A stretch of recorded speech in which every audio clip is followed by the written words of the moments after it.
3 दिनों से बने हुए युद्ध जैसे हालात पर अमेरिका के राष्ट्रपति बाइडेन ने बहुत बड़ी चेतावनी दी है।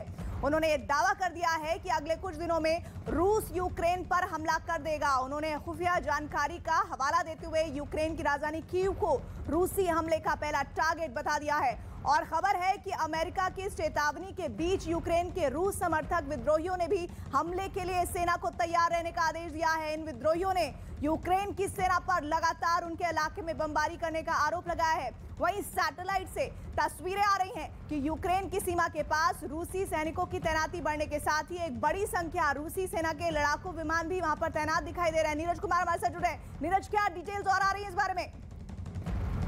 प्रीति, यूक्रेन को लेकर बड़ी खबर यह है कि अमेरिकी राष्ट्रपति जो बाइडेन ने यह साफ कर दिया है कि रूस इसी हफ्ते या आने वाले कुछ दिनों में यूक्रेन पर हमला करेगा और रूस की योजना में यूक्रेन की राजधानी कीव पर भी हमला करना शामिल है।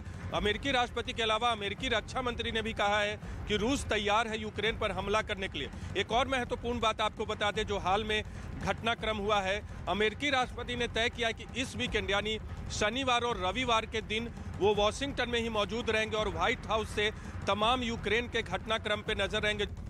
और दुनिया में बहुत बड़ी तबाही की आशंका और गहरा गई है, क्योंकि अमेरिका के राष्ट्रपति जो बाइडेन ने तो कह दिया है कि जिसकी आहट भर से ही इस वक्त पूरी दुनिया सहमी हुई है। उन्होंने दावा कर दिया है कि रूस यूक्रेन पर हमले का फैसला ले चुका है। बाइडेन ने ये तक कह दिया है कि अगले कुछ दिनों में इस युद्ध की शुरुआत हो जाएगी। और बाइडेन के मुताबिक इस जंग में सबसे पहले रूस के निशाने पर होगी यूक्रेन की राजधानी कीव।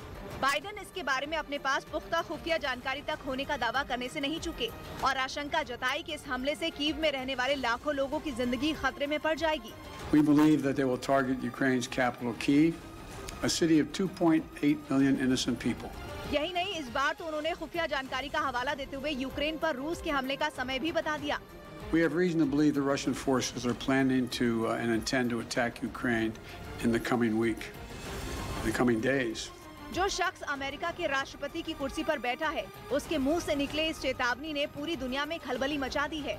जो बाइडेन के बयान से साफ है कि अमेरिका को रत्ती भर का शक नहीं कि तीसरा विश्व युद्ध अब करीब है, क्योंकि अमेरिका ने साफ कर दिया है कि अगर रूस ने यूक्रेन पर हमला किया तो उसकी रक्षा के लिए अमेरिका और पूरा यूरोप मिलकर उसे मुंहतोड़ जवाब देंगे। और बाइडेन यही नहीं रुके, उन्होंने रूस को चेतावनी देते हुए ये भी कह दिया है कि उनके पास युद्ध और कूटनीति में किसी एक को चुनने का विकल्प अब भी बाकी है।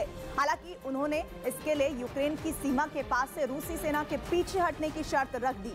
लेकिन इसके साथ ही बाइडेन ने चेतावनी दी है कि अगर इससे पहले रूस यूक्रेन पर हमला करता है तो इसके लिए उसे बड़ी कीमत चुकानी होगी। यही नहीं, उन्होंने रूस पर झूठी खबरें फैलाकर और लोगों को गुमराह कर यूक्रेन पर हमले का बहाना बनाने की कोशिश करने का भी आरोप लगाया है। और बाइडेन ने यह बयान ऐसे वक्त में दिया है जब रूस की सेना की मौजूदगी की वजह से यूक्रेन की सीमाओं पर तनाव है। ऊपर से रूस का अभ्यास जंग का माहौल तैयार करने में कोई कसर नहीं छोड़ रहा है, जिसकी तस्वीरें यूक्रेन की सीमा के पास काले सागर से आई। रूस के रक्षा मंत्री ने समंदर में रूसी सेना के युद्ध के अभ्यास का नया वीडियो जारी किया, जिसमें समंदर में तैनात रूसी सेना के युद्धपोत ताबड़तोड़ गोले दागते नजर आए। और जब ये गोले समंदर के बीच में मौजूद अपने टारगेट तक पहुंचे तो वहां पानी की ऊंची ऊंची लहरें उठती दिखाई दी। एक और युद्धपोत गोले दागते दिखे तो दूसरी ओर वहां रूसी सेना के लड़ाकू विमान भी उड़ान भरते नजर आए। काला सागर में युद्ध के इस अभ्यास के बीच सैटेलाइट तस्वीरों ने भी युद्ध के लिए रूस की तैयारियों की गवाही दी। इन तस्वीरों में यूक्रेन की सीमा के पास रूस के एक हवाई ठिकाने में बड़ी संख्या में लड़ाकू विमान और हेलीकॉप्टर तैनात दिखे। यही नहीं, इस ठिकाने में सैनिकों और बख्तरबंद गाड़ियों की मौजूदगी भी नजर आई। रूस का ये हवाई ठिकाना यूक्रेन की सीमा से महज 16 किलोमीटर की दूरी पर है। मतलब तैयारी किसी सामान्य अभ्यास जैसी नहीं, बल्कि किसी बड़े जंग की तैयारी की दिखी। इसलिए माना जा रहा है कि यूक्रेन और रूस का विवाद तेजी से विश्व युद्ध की तरफ बढ़ रहा है। ऊपर से यूक्रेन की सीमा पर रूसी सेना के जमावड़े को लेकर अमेरिका ने एक और बड़ा बयान दे दिया है, जिससे दावा किया जा रहा है कि पिछले 2 दिनों में यूक्रेन की सीमा पर रूस ने अपने सैनिकों की तैनाती को बढ़ाकर 2 लाख के करीब कर दिया है, जिनमें 40% से ज्यादा रूसी सैनिक किसी भी वक्त हमले की पोजीशन में हैं। और सैटेलाइट तस्वीरों के हवाले से दावा किया गया है कि रूसी सेना यूक्रेन की सीमा के पास 32 सुखोई 25 जैसे अत्याधुनिक विमान और 50 अटैक हेलीकॉप्टर तैनात कर चुकी है।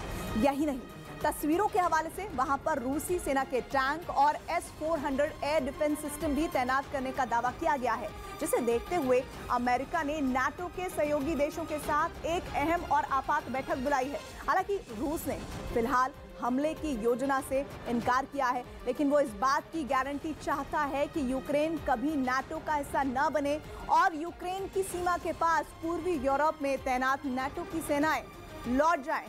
लेकिन नाटो और सहयोगी देशों ने रूस की इस मांग को मानने से साफ इनकार कर दिया है।